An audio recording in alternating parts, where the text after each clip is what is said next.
On July 9, 1982, at just around 7 a.m., the Queen of England was fast asleep in her private bedroom at Buckingham Palace. Suddenly, she woke up to find a complete stranger sitting on the corner of her bed.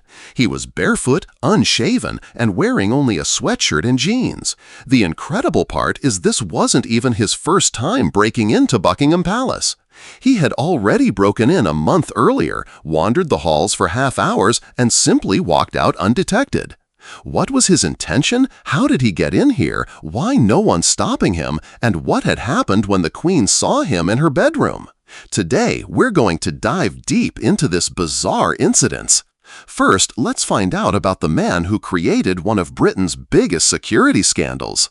Michael Fagan wasn't your typical palace intruder. He was a 33-year-old painter and decorator from North London, recently unemployed and going through the worst period of his life. His wife Christine had just walked out on him in early July 1982, taking their 4 children with her after 10 years of marriage. His world was falling apart. The story begins about a month before the July incident, when Fagan claims he broke into Buckingham Palace for the first time on June 7, 1982, the day his wife left him. He slipped in through the open window of the room of the royal housemaids, Sarah Carter, who was actually in her room reading at the time. Startled, Carter ran to fetch help, but by the time she returned, Fagan had moved on to another part of the palace, and security believed that she had imagined the incident. And then he had a free tour exploring Buckingham Palace. For 30 minutes, Fagan wandered through corridors lined with priceless artwork. He sat on thrones. He drank half a bottle of wine from the royal cellar. He explored rooms filled with treasures worth millions. He even triggered alarms, but palace staff were so used to false alarms that they simply switched them off and went back to sleep. I found rooms saying Diana's room, Charles' room. They all had names on them. But I couldn't find a door which said WC, Fagan told the Independent UK. All I found were some bins with corgi food written on them. I was breaking my neck to go to the toilet. What do? Pee on the carpet? So I had to pee on the corgi food. I got into Charles' room and took the wine off the shelf and drank it. It was cheap Californian. When he got tired of exploring, he simply climbed back out through a window and went home. Palace staff discovered evidence of the break-in the next morning: broken glass, the half-empty wine bottle, disturbed items. But by then, the mysterious intruder was long gone. This should have been a massive wake-up call. Instead, the incident was kept quiet, and the gaping security holes remained wide open. July 9, 1982 started like any other morning at Buckingham Palace. The Queen's protection officer was walking her corgis. The armed police were changing shifts, and Michael Fagan was scaling the palace wall again after a night of drinking, climbing over the fence of Buckingham Palace and made his way up a drain pipe and onto the roof. He entered the royal residence through an unlocked window, same method like the first time. From there, he spent some time wandering through the palace, including twice triggering the alarm system while he perused King George V's stamp collection.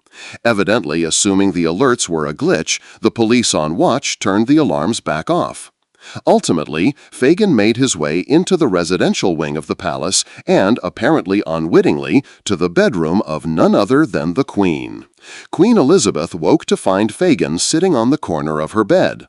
His hand was dripping blood from a broken ashtray he'd picked up during his journey through the palace. Contrary to popular myth and dramatic retellings, Fagan himself later clarified that he never asked the Queen for a cigarette, calling such behavior cheeky and disrespectful. The late Queen had subtly pressed an alarm bell to summon assistance, but the policeman who had been stationed outside her room had ended his shift. Moreover, an alarm that Fagan had set off before entering the Queen's bedroom was deactivated by police, who mistakenly believed it was malfunctioning. The Queen, showing remarkable composure, engaged Fagan in conversation while subtly maneuvering toward her emergency button. When that failed to bring immediate help, she managed to call for assistance. Shortly, footman Paul Wybrew was summoned, who then escorted Fagan across the corridor to the Queen's pantry. The man seemed very tense, and I said, "Would you like a drink?" Wybrew said in a statement at the time, according to The Guardian. Immediately he became more affable and replied, "Yes, please, I'll have a scotch."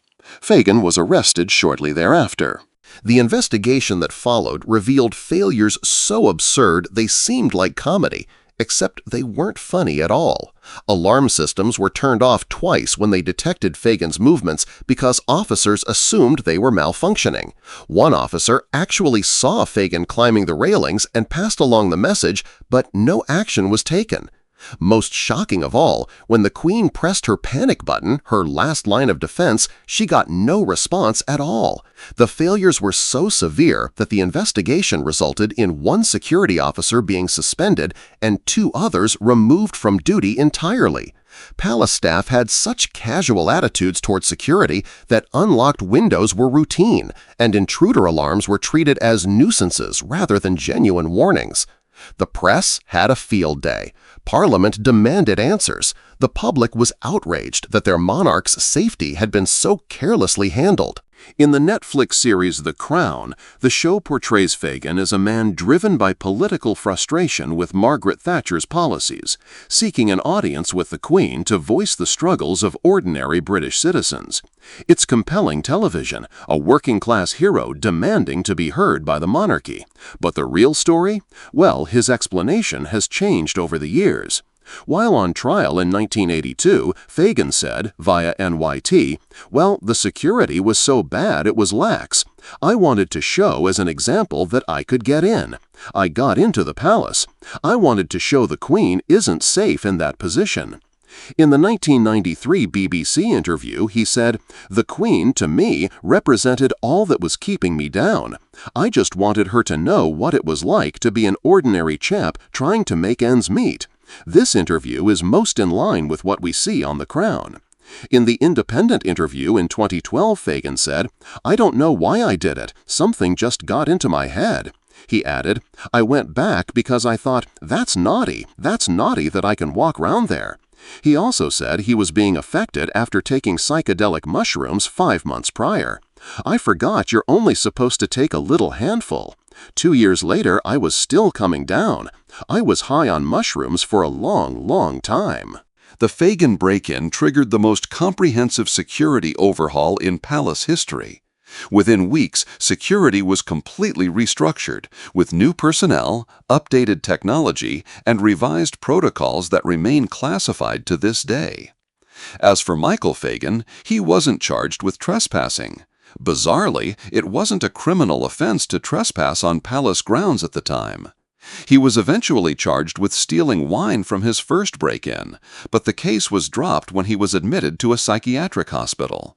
The next time you see Buckingham Palace's imposing facade, remember, it once had security so porous that an unemployed decorator walked in twice, sat on the Queen's bed, and exposed the monarchy's most dangerous weakness. What's the most shocking part of this story to you? Let us know in the comments, and subscribe for more bizarre and unknown stories about the royal family.